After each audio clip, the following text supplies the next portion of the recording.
iOS 16 has recently been made available to download in your iPad or iPhone or any of your Apple devices. And today I'm going to demonstrate to you how you can update your Apple device. First of all, you got to make sure that you have enough space on your Apple device.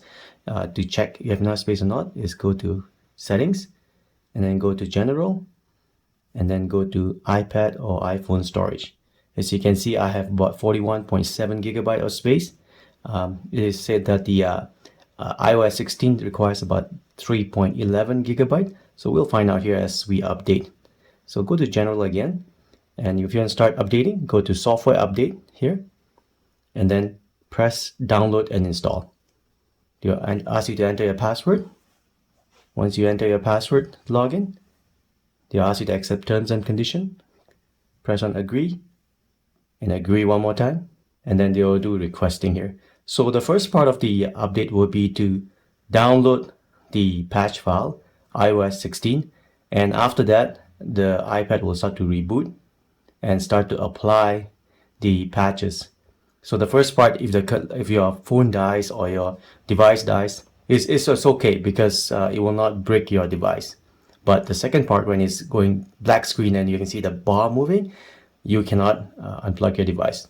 But to stay safe, it's always best to have a power supply connected to your iPad throughout the whole process of updating your iPad or iPhone or any of your Apple devices. So I'm just going to give it a few more seconds here to download the iOS 16, and I'll be right back. Download is complete. I guess now the next process will be for installation, and click on Install Now here like that.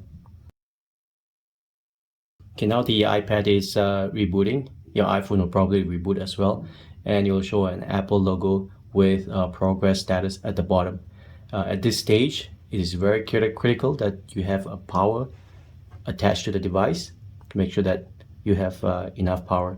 At this stage, if you were to pull the plug and if you were to run out of battery, it will cause the Apple to go into a brick mode. So and then you can't get in anymore. So just be aware of that.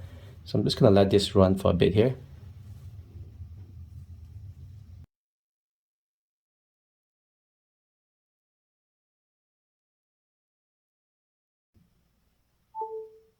Okay, I'm going to enter my password here. And now you're back in your Apple screen. The whole process took about 15 minutes to do, all the way from beginning to end. And in between the Apple logo, there was a blackout in between. So just let it do its stuff. I think it's rebooting twice. And once you're done, you come to this. If you like this tips and tutorial, please like and subscribe. Other than that, you have a good day. Bye now.